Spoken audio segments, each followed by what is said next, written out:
युनेस्कोनं जागतिक वारसा असा दर्जा दिला म्हणून गृहीत धरू नका, निकष जर नीट पाळले नाही तर किल्ल्यांना दिलेला हा दर्जा जाऊ शकतो, अशा शब्दांमध्ये मनसे अध्यक्ष राज ठाकरेंनी सरकारचे कान टोचलेत. तसंच धर्म जात न पाहता अनधिकृत बांधकामं पाडा असा सल्ला सुद्धा राज ठाकरेंनी आपल्या पोस्टमधून दिलाय. राज ठाकरेंनी आपल्या पोस्टमध्ये नेमकं काय म्हटलंय बघूयात. महाराष्ट्राचं आराध्य दैवत छत्रपती शिवाजी महाराजांनी उभारलेल्या 12 किल्ल्यांना युनेस्कोनं जागतिक वारसा स्थळांचा दर्जा दिलाय. ही अतिशय आनंदाची बाब आहे. या 12 किल्ल्यांमध्ये 11 किल्ले महाराष्ट्रातले आहेत आणि एक जिंजीचा किल्ला तामिळनाडूमधला आहे. या निमित्तानं महाराजांनी रुजवलेला स्वराज्याचा विचार कुठवर पोहोचला होता हे महाराष्ट्राचं कर्तृत्व यावर बोलणाऱ्यांना हे कळेल. आणि महाराष्ट्र ते थेट दक्षिणेमध्ये तामिळनाडूपर्यंत 2 भाषांचा आणि संस्कृतींचा सेतुबंध किती जुना आणि मजबूत आहे हे पण कळेल. या निमित्तानं महाराजांच्या या महाराष्ट्रातील 11 किल्ल्यांचं किमान नीट संवर्धन होईल अशी अपेक्षा. एकदा युनेस्कोनं जागतिक वारसा स्थळाचा दर्जा दिला की त्या वास्तूचं संवर्धन, नूतनीकरण याचे खूप कडक निकष असतात, ते पाळावे लागतील. पण यामुळे किमान महाराजांचे किल्ले तरी नीट राखले जातील.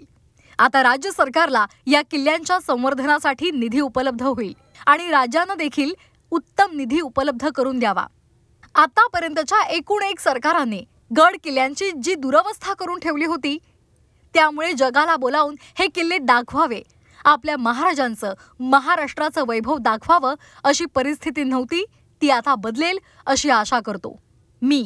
आम्ही हे गेली अनेक वर्ष म्हणत आलो आहे की महाराजांनी उभारलेले किल्ले आणि महाराष्ट्राला लाभलेली किनारपट्टी याचं नीट जतन केलं आणि तिथे पर्यटनासाठी योग्य पायाभूत सुविधा उपलब्ध केल्या तरी महाराष्ट्राची अर्थव्यवस्था कुठच्या कुठे निघून जाईल.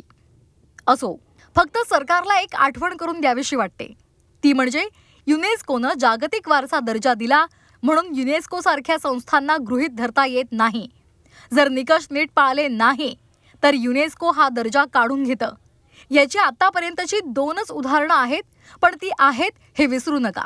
एक उदाहरण आहे ओमानमधल्या आवरेस अभयारण्याचं आणि दुसरं उदाहरण आहे ड्रेस्डन व्हॅलीचं. जर्मनीमधील ड्रेस्डन व्हॅलीला जागतिक वारसा दर्जा मिळाला, पण निकष न पाळल्यानं तो 2009ला काढून घेतला गेला. यामुळे सरकारनं फक्त आनंद साजरा करू नये तर एका मोठ्या जबाबदारीचं भान देखील बाळगावं. तसंच सर्वप्रथम या सर्व गड किल्ल्यांवरची जी काही अनधिकृत बांधकामं आहेत ती तात्काळ पाडून टाका. त्यात जात धर्म पाहण्याची गरज नाही. पुन्हा एकदा मराठी जनतेचं अभिनंदन. आपला नम्र राज ठाकरे.